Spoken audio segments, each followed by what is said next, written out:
Polly. Some of you have visited Oahu, beautiful lookout. Well, it's going up the freeway to go to the lookout. I say, Pu'unui? No, Panui. Sam, Panui. Okay, Panui, I got it. Panui. Starts telling me about the neighborhood. Big old neighborhood, just Hawaiians and cows. Just before the canless wind built all those tract homes. Yeah. When we go swimming, we go naked. The cows don't care.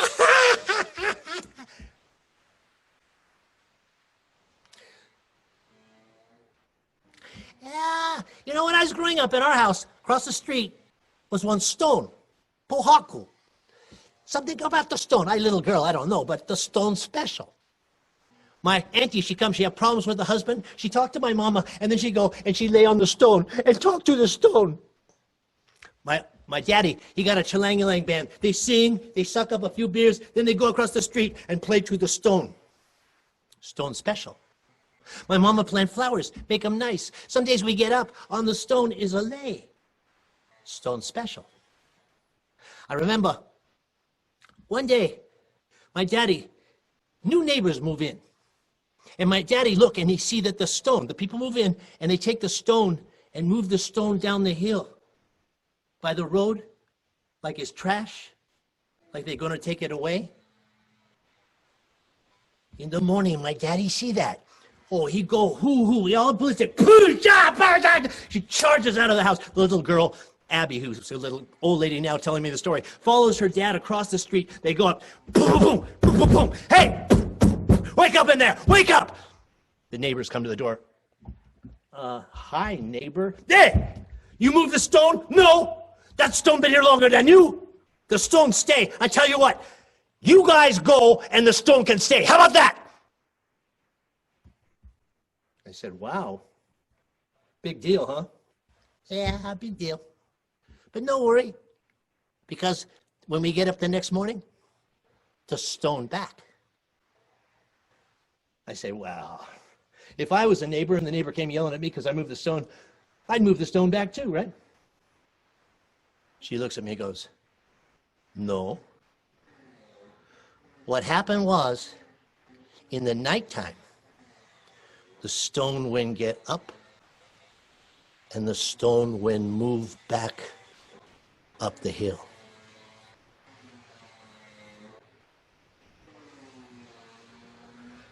Are you telling me that the stone got up and moved by itself back up the hill? She looked at me and said a word that I want you to learn. She said, mana, boy, mana. Mana, you say it, mana, mana. Mana is the concept, the reality that some things that we call inanimate have power, spiritual force. They don't have to do what stones do. The stones have mana, spiritual power. There's places that are heiaus, the sacred sites of the Hawaiians. You don't take the stones. It sets off the energy that's been there forever. If you take a stone from a heiau, the stone will make sure that it finds a way to make you bring it back. Mana. As they say in Hawaii, I don't believe it, but I don't go against it. A little aside. When she said mana, my mind started just all these stories. Mana, mana, mana, mana, mana. I was in Whitmore, which is in the middle of the island. It's famous because it's the pico, the belly button of the island. It's right in the bowl in the center of Oahu between two mountain ranges on the peak. And there are these stones. They're called the birthing stones because all the elite, all the ruling classes would try to get there in time to birth their children laying on these stones. And the stones that they chose were the ones that looked out on the mountains. And if you go to that Koli Pass, you can go there. I'll show you next time you come over. It looks like there's a pass where the bombers came through on their way to Pearl Harbor and bombed all the Air Force bases. It looks like the profile of a head. You can see a breast with a nipple. And then there's a big range of the mountains that look exactly like a woman's belly. Pregnant. the birthing stones. They're now in the middle of a pineapple field. In Whitmore, where there's the old senior home, I was telling stories and they told me this one. The story goes that in the old days when they were putting in that pineapple field, the Howleys, the white guys, the overlords, the plantation kings, they had horses with big logs and they'd roll them across the land and take out trees and bushes. If there's anything sacred, Hawaiian, spiritual, who cares? Push them in the river. But when they came to the birthing stones, the Whitmore seniors told me there was an old Hawaiian woman standing there. Hey, get out of the way. We're going to make one pineapple field here. Don't touch these stones. You touch these stones, you're going to die. The curse going to sit on your family for 7 generations. Your name going to be like dust on the wind and blow away. Nobody ever going to remember that you was ever here. Don't touch these stones. I'm not threatening you. I'm telling you. Don't touch the stones. Next time you come over, I'll take you there because they're still there in the middle of a pineapple field. Recently, they put some trees around it, made it nice, put some grass in. They were going to put a subdivision in, they said. But the old seniors in Whitmore said, we ain't going to let them build a housing project there. That place is sacred. They're not going to put houses there. Mana. So when she said mana, I was mana, spiritual power. I got it. I really got it. She went on, Abby. So I got a sister. Oh, must be 12 years older than me. Pretty girl, yeah. You know how Hawaiian girls can be? Yeah. Oh, she pretty. And started being one Japanese boy. He come around the house, knock on the door. My daddy. Yeah? Sir, can I talk to your daughter? Talk to the daughter? Well, it's okay with me if it's okay with him. But you sit on the porch. We turn on the light. We watch you. Don't go out in the darkness. Keep an eye on you two. My daddy don't watch, but me, I little girl, 5 years old. I sit in the window and I watch. The boy over here, Japanese. My sister, Hawaiian. They talk. Next night, week later, they closer. Couple weeks later, they don't talk so much. They falling in love. I watching. Started being out in the yard. Someone calling, wailing, darling, calling, whoa, oh! Finally, my daddy go, who the heck is that? Daddy walk outside. It was the mama-san of the boy. The mama-san followed the boy. She calling in Japanese. Try to get the boy to come off the porch. Try to get him to come home. He's shame, but he like the girl. He stay there. She call every night. She call. Finally, one night, we go outside because she's screaming so much. She got one samurai sword.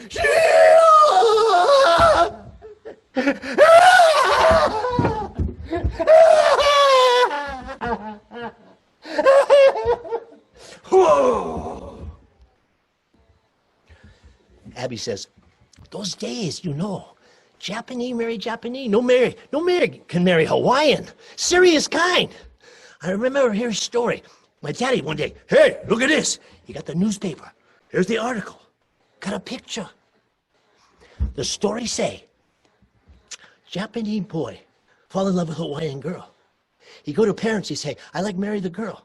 But the parents say, no can. Gotta marry Japanese. No can marry Hawaiian girl. But the boy, he loved the girl. They elope. Next day, story say, they get on their good kimono, roll out the tatami, pour and drink sake. Take razor blade. Cut! Bleed! Die! Die! Shame on the family! Japanese! Gotta marry Japanese, no can marry outside. That was the times then. Now anybody marry anybody, it's okay, but the serious kind. And so the mama-san is following the boy, and he will come off the place, and she come to kill him with the sword. Wild, huh? But she lose her will, she slash around. My daddy finally take the sword. She cried. He take the sword, he put it in the scabbard. Hey, mama-san, take the sword. Go home, mama-san. This is aloha. This is the future. You cannot stand in the way of love. Be at peace, mama-san. Be at peace. Well, the neighbors, they all talk. Hi, little girl, I gotta go to bed. Up in the attic of the house, my bedroom, I'm in my blanket. I hear the buffalo frog. Blah, blah, blah. Hear the rain come down. Ah, Panui. So nice.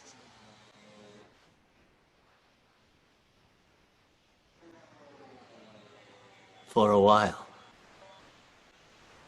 the rain come down harder and harder, till finally I hear outside, Obake! Obake! Ghost in Japanese. Obake! Everybody come down. Everybody here. Obake! Go rush across the street. There's the old lady, the mama-san. She near the stone. Obake! Obake! Obake! They pick her up. They bring her over to the porch. She's just crying. The son, he come, he hugged the mama. Everybody hanging around. They like know what you like know. What happened? What happened, mama-san? Abby told me what I'll tell you.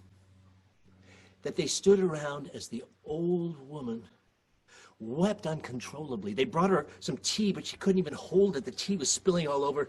They wiped the mud off her face, put a towel. The son's caressing her. 20 minutes is a long time to wait for a story. Finally, it started to come out in a mixture of Japanese, pidgin, English, stuttering, crying, gesturing. She kept saying,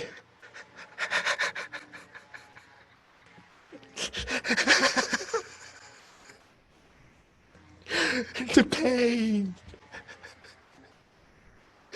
the rubbing, the rubbing. It's the clash of culture. It's the love that's growing and no can let the love go on. It's tearing her apart. So she finally, after she gives up, she's going to do it. She's going to end it all.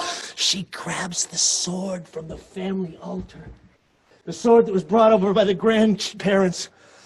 Pulls it in.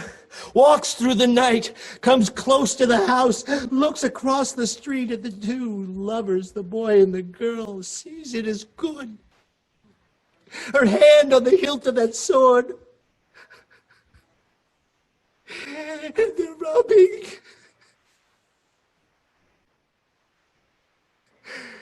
And she pulls out the sword. But she can't do it. She loses her grip. She loses her will. She slashes at the air. She's wild and setting up. Which is when the neighbors came out. The dad set her off. Go home, mama-san. This is the future. You cannot stop aloha. Be at peace. But there is no peace. No peace at all. And she walks in the blackness, weeping as the rain comes down. And she stops. Her hand on the hilt of that sword, rubbing.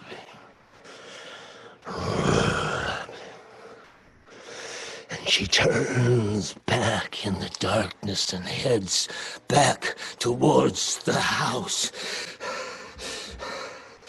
She's gonna do it!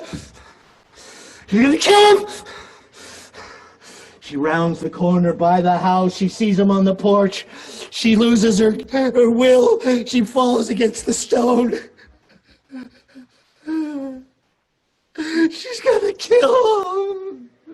She pulls the sword out of the scabbard one more time.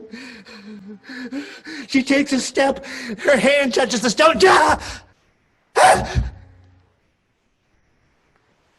She says that she feels the stone under her hand move.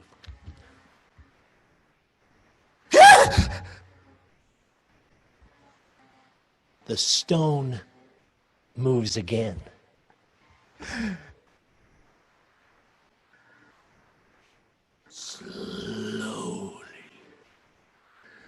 Slowly she turns to look at the stone. But what she says she sees is not a stone, but she sees a stone with the face of a Hawaiian woman who is glaring down at her. And as she looks at it and it sees her looking at her, she says the stone goes like this.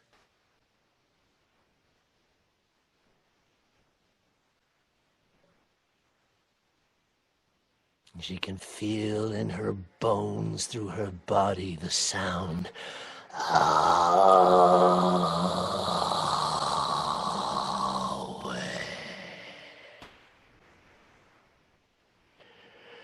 Do not do this thing.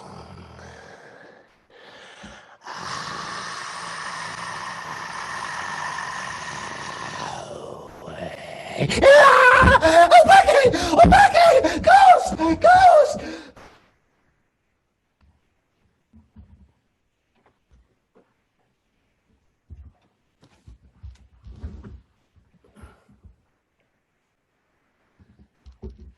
"20 years later, my sister says she had a party. She left the talk of the friends and the door open, and who does she see? Yeah, the boy, the Japanese boy. After that night, he never come around to the house, and there he is. She say, hey, I know you. Come over here, let's talk story. He comes over, sits down, of course. They talk for a while. Finally, she says, hey, after that night, you never come around. How come? I thought you was gonna... Oh, because of my mama. The lady Lolo, crazy. She made me promise I'd never come to see you again. Okay, so had to give up. I take care of her. Then she die. Well, life go along. I meet a girl. We get married. Got 2 nice kids, too. But seeing you tonight, I remember those days. I love you. Yeah. I thought you was going to ask me to marry you. I woulda, except for my mama. I did love you.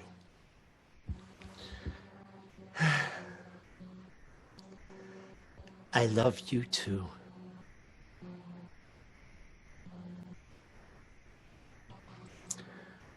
True. The story of the lovers of Pandui, a living oral history attesting to the fact that a stone changed its shape and form, took on the guise, the visage of a woman to prevent a Japanese mama-san from murdering her son and his Hawaiian lover. This tale told to me now goes to you. Hands up, reach up, take the tale home, put it on your body anywhere you wish. Happy Halloween.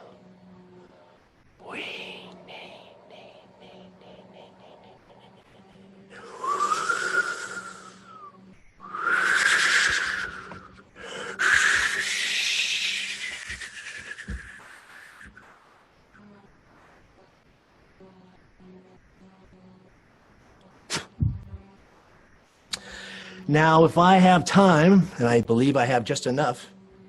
Oh, it's 2:29. We started a little late. Maybe I can squeeze in another short story, which I wasn't prepared to tell because the story I was going to tell you is too long. I want to respect Larry, who's coming up after, and take my allotted 30 minutes. You know, Halloween really is my birthday. My mother used to say, that explains a lot. And I like to go on ghost tours, and we have some pretty good ones here in Honolulu, and not so good ones. But at the start of one of the good ones, my friend Lopaka Kapanui said, how many of you believe in ghosts? Some people raised their hand. How many of you don't believe in ghosts? Some people raised their hand. He said, so if you don't believe in ghosts, don't call me up at 4 in the morning and say something followed you home from this tour. And I said, excuse me, can I tell a story? Lopaka went, oh no, now it begins. Yeah, it does. As the summer fun, as the drama specialist for the Parks Department, I was in the summer fun every year for 30 years, and I'm still doing it because I love the kids and I love working the stories. Well, usually just herds of children come before me and I tell them stories. At this one playground near Punch Bowl, the end of the last session, it's time for lunch. Bye, kids, bye, kids, bye, kids, bye, bye, bye, bye, bye. They're all gone. But in the back of the room, I can see one little kid like this. Ahu hair, which means like a red Hawaiian hair, kind of a reddish cloak, no neck, round his shoulders. I say, hi, do you have something you want to say to me? He says, when my grandma died, I was in my bed, and my bedroom door was open, and I was looking at my mom in the kitchen, and I saw my tutu lady, my grandma, walk by. I said, tutu! And my mama stopped what she was doing in the kitchen. She came into my bedroom. She said, you saw her too? And the next day, by now the tears are running down his cheeks. And the next night, I woke up in my bed because something was on my face. And the hands parted. And it was my tutu, my grandma, looking at me. And she said, Keone, I will always love you. I will always love you, Keone. Don't ever forget that. And then she disappeared. I knelt down, I gave him a big hug. I looked him in the eyes, I said, oh, that's so beautiful. Your grandma couldn't go to the other world without she saying goodbye and letting you know how much she loved you.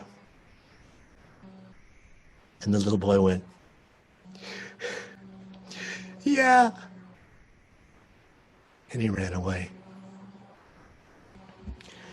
And I said to that ghost tour that was about to begin by Lopaka Kapanui, I said, so for you people who don't believe in ghosts, tell me, do you think that little boy just made that up?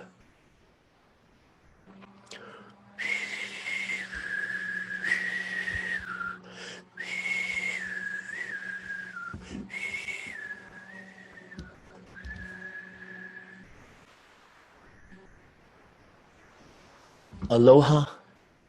Thank you for the gift of your listening. Thank you for letting me come into your house. Aloha.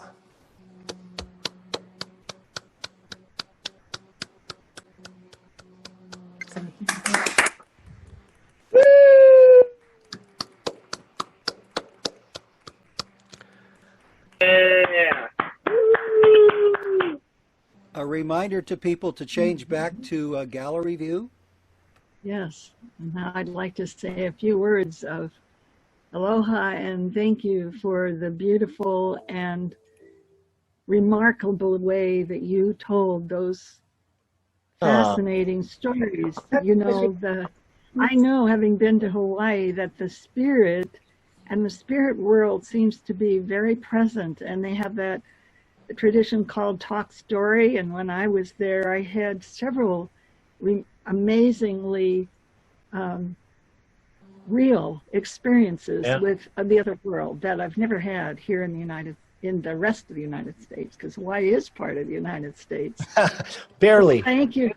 Yes, thank you for taking us there into not just a pretend or imaginary thing. It's partly a fantasy, but it's so grounded in the actual spirit of the islands, and which is always, even in the scary story you told, grounded in aloha and love. Oh, yes.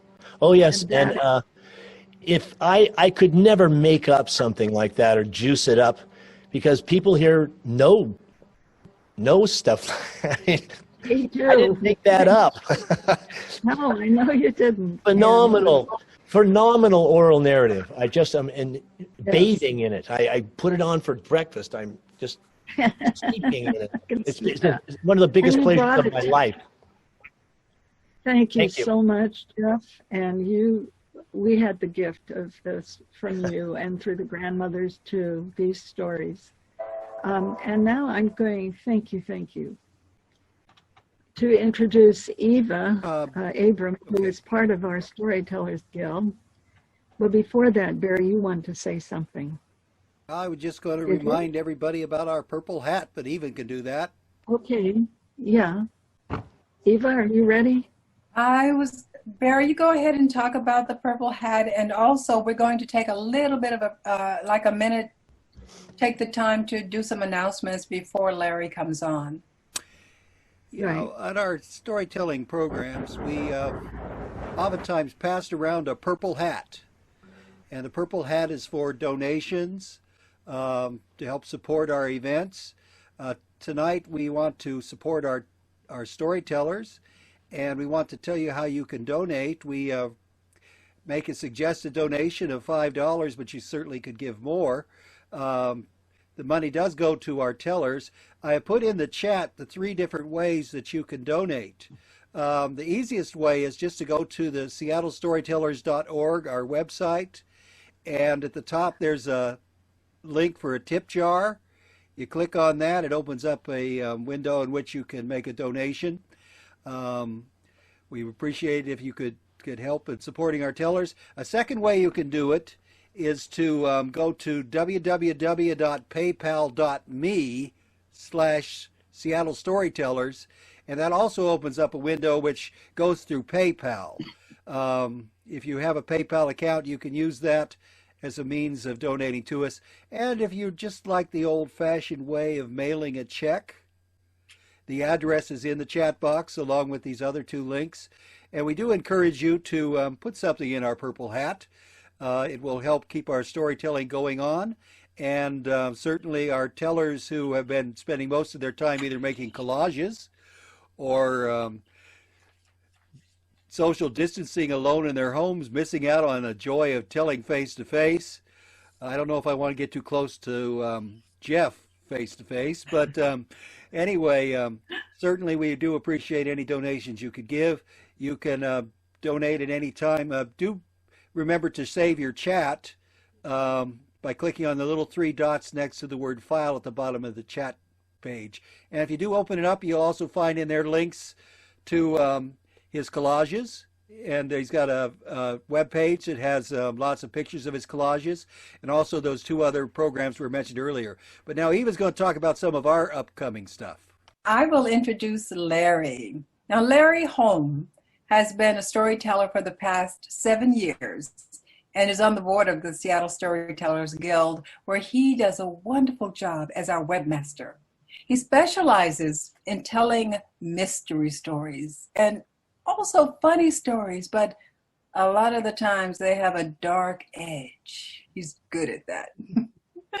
He's been a teller of our Mystery Stories event for many years and has also initiated with the Guild raising funds to help keep our Folk Life event afloat. since the pandemic started, Larry has made video recordings of humorous tales and posted them on YouTube. So after tonight, you want to see more Larry, you can go to Larry's website at Larry, LarryHohm.com. Now, those of us in Seattle feel very fortunate to have taken advantage of opportunities to listen to his delectable stories. Let me comment real quickly that between Yes. the Larry and the Hohm, there's a period. I don't have a period I have here, put but that thank information you. in the chat box as well. Oh, excellent. Larry.hohm.com. So we have been enjoying Larry's stories here in Seattle. Now you get a chance wherever you are in this world. And his stories, most of them come from stories that have been published over 150 years ago. So relax and let's see what Larry has for us tonight. Larry? Can't hear you. Can't hear you.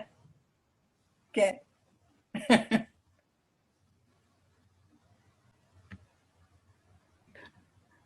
We definitely want to hear what he has to say. Yes.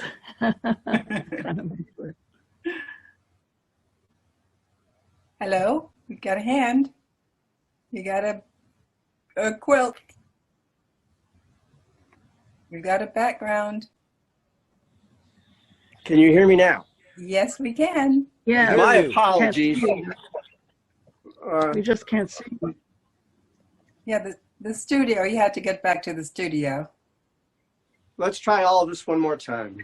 All right.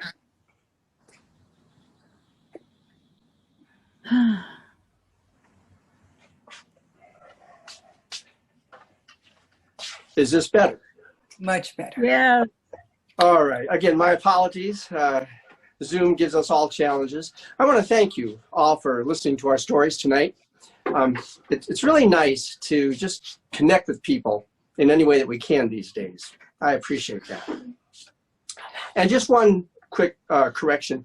My website it is larryhohm.com or .org. There's no period between the Larry and the Hohm, just to get that straight. Anyway, enough of that. I'm going to tell a rather dark story. This is not one of those stories that pretends to be scary. I found this story to be genuinely frightening. I'm saying this because I just want all of you to know what you're in for.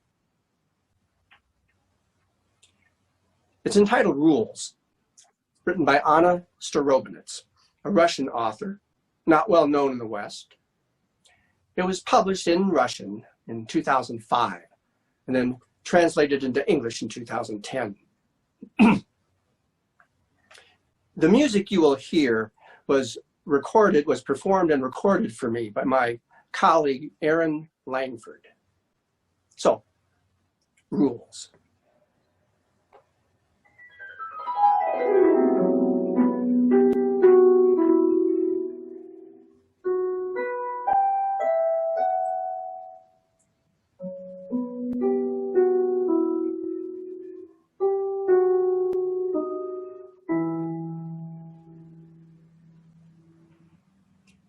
Some rules dictated their own conditions, such as the rules for black cracks in the asphalt. They were a threat. The cracks came too often and destroyed his whole rhythm. Sasha pattered quickly down the street, his sweaty hands thrust into the pockets of his jeans. This is the way he had to walk: 4 short steps, and then the 5th, over a crack onto the right leg. Again 4 steps, and again a black line taken with the left leg. Cracks could come at the 3rd and 2nd steps, and Sasha would brake sharply, stumble, and then change legs spasmodically. Still, he often stepped over with the wrong leg. Then he would speed on in horror, trying to spot the cracks only out of the corner of his eye. He tried not to peer into them under any circumstances. He tried not to see the candy wrappers, shards, coins, and tufts of dusty grass that were crammed inside. He tried to see only the black lines, the sharp boundaries he was not permitted to touch. In the metro, the rules suddenly altered. The regular squares of apricot tiles that paved the platform played a different game. Their edges had to be stepped on, and more than that, stepped on in such a way that they were exactly in the middle of your soul. Movement became easier. Lines came frequently now, but regularly, and you could adapt to them. Somewhere around halfway, the squares suddenly released Sasha from their tenacious geometric grip. The silent voice that administered the rules, the voice which was never wrong,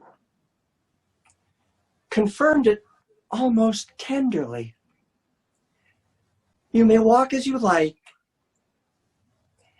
This break was absolute freedom. With trust, Sasha carried on with a skipping step, trying to look only up and to the sides. His father took him by the hand, and they stepped over the narrow darkness between the platform and the train door and entered a carriage. For dinner, there was sour cabbage soup and sturgeon and potatoes. Sasha didn't like fish, but fish contained phosphorus and therefore were included on the list of compulsory dinner time tortures. Sasha would run his tongue carefully over the fish pulp in his cheeks in search of unnoticed bones which might accidentally pierce his esophagus and via the blood vessels reach his heart. Then he would divide the thoroughly chewed lump into small portions and, ever so cautiously, swallow. While they were having some tea, the phone rang. His father said, "You pick it up, Sasha, you're nearest." Sasha waited for it to ring exactly 4 times, then picked it up and said hello in his father's manner. A strange female voice chirped sweetly from the receiver. "Hello, hello. May I speak to your papa, please?" His father finished chewing a piece of nutty wafer cake, then placed his contented face up against the receiver. "Hello? No, you've got the wrong number. Yes, try that other number." 5 minutes later, the song "To Eliza" began playing from the pocket of his father's trousers. "What now? I am quite worn out." "Yes, hello.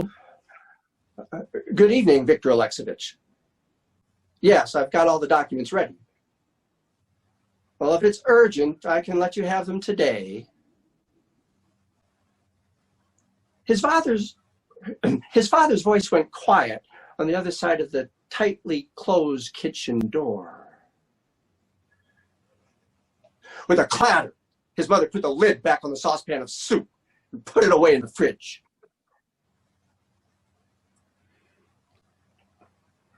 Sasha lay on his back with his eyes closed.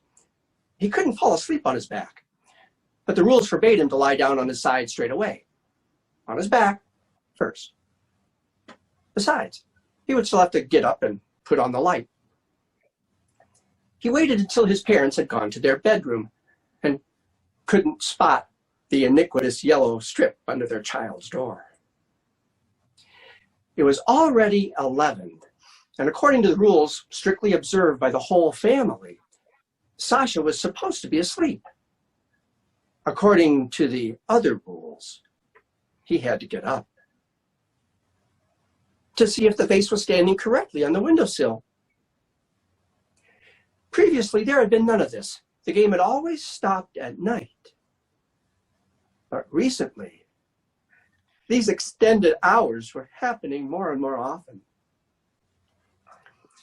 With the electric light on, some objects escaped Sasha's attention. Then, when everything was plunged into darkness, accompanied by a sticky wave of cold sweat, accompanied by the pounding of his heart, objects unexpectedly announced themselves. They might be standing incorrectly. Might have been for a long time. Sometimes objects came to mind that he hadn't adjusted for several days. If they were just left as they were, something would happen, something terrible, something final, something that would make his life a nightmare, something that would completely disrupt the course of things. If they were adjusted too late, there would be the usual unpleasantness. There was no provision in the rules for rewards, only for punishments, only for constant fear of the crucial mistake. The vase was bothering him a great deal now. Sasha had checked how it was standing before going to bed, but now he started to think it needed to be shifted after all, a little to the left, the tiniest bit. Sasha got up and flicked the light switch. The vase was standing almost correctly. It just needed to be touched, to shift it to the left by some tiny fraction of a millimeter. Sasha quickly brushed the right-hand side of the vase with his hand, put out the light, and got back into bed. Ready to fall asleep, already on his side, he suddenly sensed that something else in his room might remain incorrect if he allowed himself to fall asleep now. Again, he got up and put on the light. He looked around and almost cried out in horror. His exercise books, his textbooks, his photographs, the picture on the wall, the porcelain ballerina, the calendar, the pens, the paper clips, the computer keyboard, the cassette tapes, the blanket on the bed. Everything was incorrect. Worse than incorrect, it was chaos, hopeless and aggressive, the nightmarish, mocking joke of things that had come to life. A real war, started by pencils, rubbers, marks on the floor, the curtains at the windows, the shadows on the walls. After standing motionless for a few seconds, Sasha compulsively set about putting everything in place, changing places, moving some things a centimeter, some things a millimeter, barely touching others. His mother appeared at his door, tired, bad-tempered, and without her makeup. "Why aren't you asleep? What's going on?" Sasha mumbled, almost inaudibly, "I'm looking for my exercise book." Running over to his mother, he hung on her neck and buried his face in her red hair. Her hair smelled of cabbage. Imperceptibly, he adjusted her beaded hair clip with his hand, carefully brushing the left side with a finger. He saved his mama.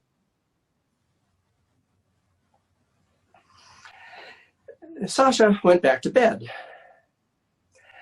and 30 minutes later leapt up again. Something still remained to be done. He thought about his mother and father and how they were asleep in the other room. The other room, which was certainly incorrect.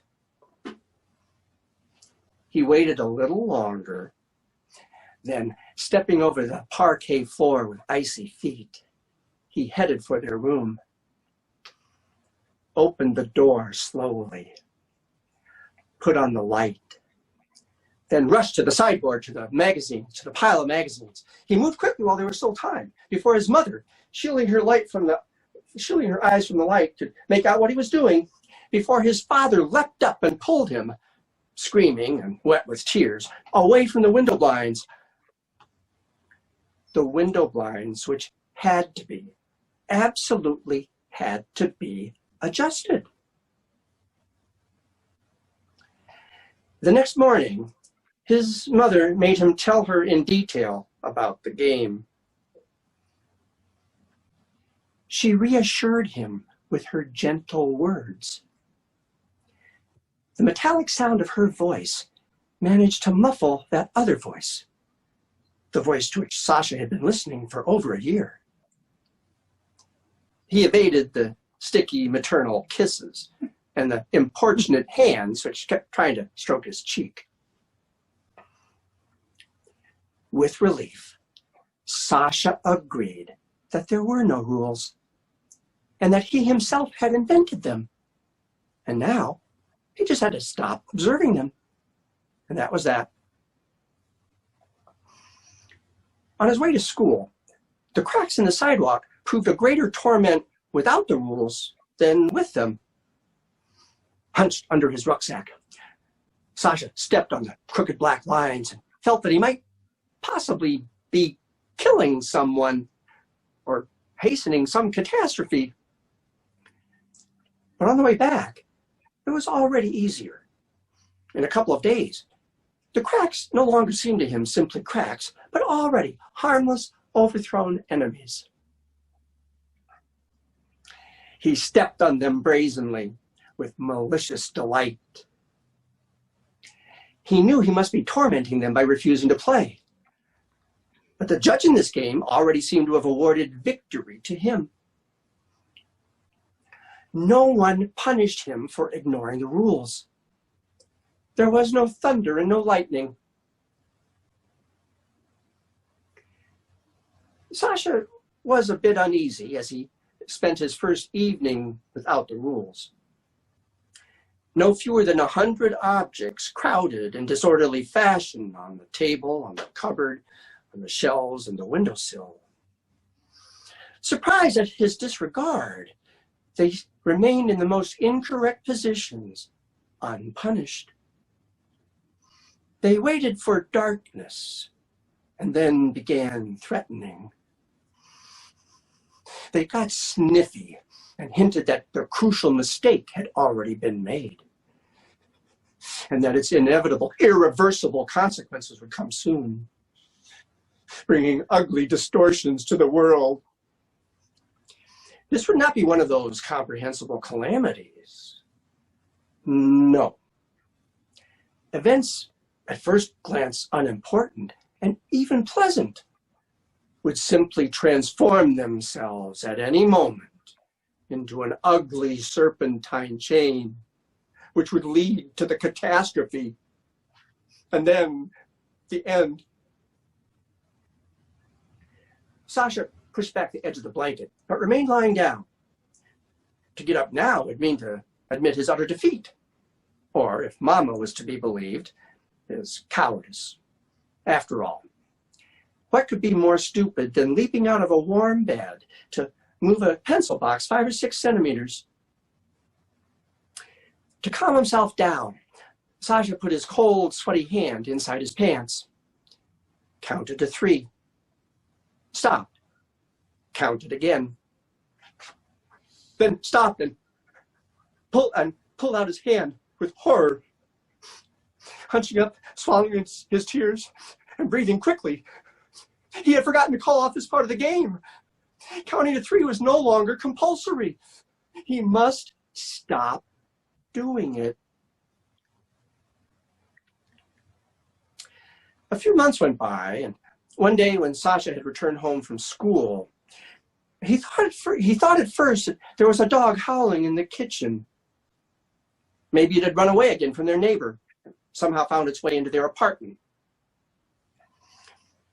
He opened the door a tiny bit, glanced warily through the narrow crack. Sasha was scared of dogs. He never touched them. He couldn't allow the paralyzing ticks found in a dog's coat to get under his fingernails and immobilize his body for the rest of his life. Also, he had to avoid catching rabies, which would mean always having foam on his lips. There was no dog to be seen through the crack. It was probably huddled in the corner or behind the fridge. Sasha opened the door wider and squeezed sideways into the kitchen. There was no dog. In the corner, at the table in the corner, sat his mother. Her eyes were screwed up tight.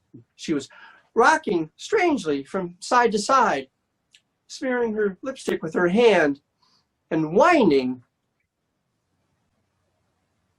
Sasha was frightened. He bolted back toward the door, and his elbow clumsily tipped over a cup of tea standing on the table. The cold tea spilled onto his hand and sweater. His mother opened her eyes and looked at him. Then she said,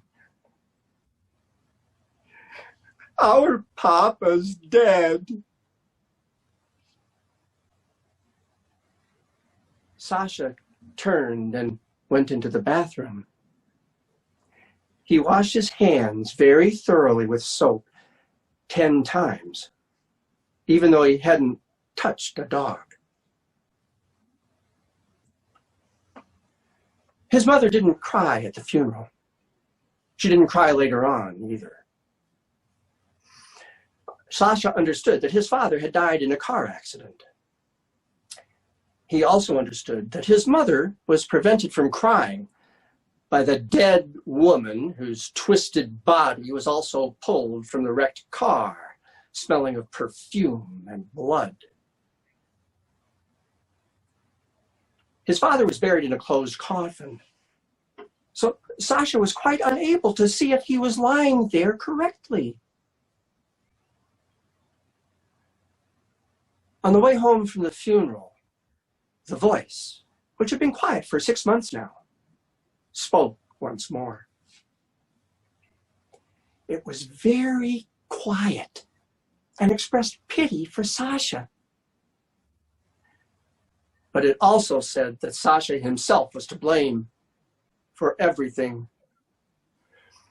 With reproach, it explained the new rules of the game. They were far more complicated than before. After the wake, after the guests were gone, his mother settled into an armchair and remained motionless until evening. As the room was getting dark, Sasha went up to her, slowly, so as to have time to count to 7. Then he said, "Mama, the way you're sitting is wrong." She looked at him, but she didn't move and she didn't reply. Sasha went into the kitchen and took a knife out of the drawer. The one furthest to the left, the one with the wooden handle. Then he went back into the other room and said, "Mama, the way you're sitting is wrong."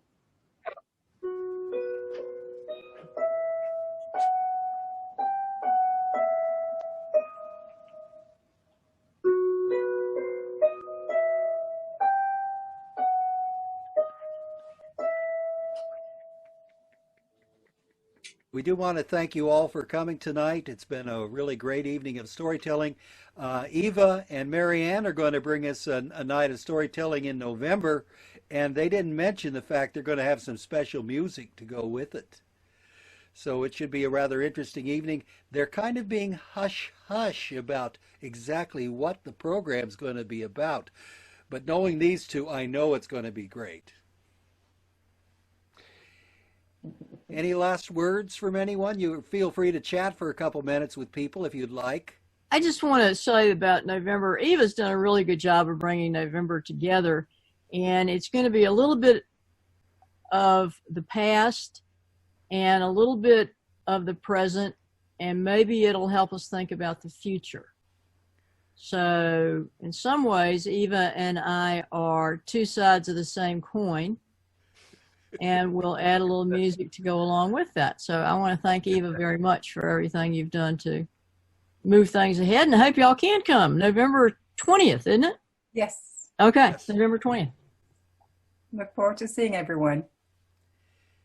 And thanks again, Jeff and Larry, for a wonderful evening. Yeah, Larry, thank you for sharing the time, man. That was cool. Very good. Yeah. It was very nice to meet you, Jeff. It was fun to do this. That's right. And aloha to everyone, and sleep well. Aloha. Thank you for telling. Aloha. It was great to share your talents and telling with everybody. Oh, Patty, and thank you for putting it together. Thank you very much for your wonderful evening. Thank you very much for our wonderful evening. Aloha. Aloha. Bye, everyone. Aloha. All righty.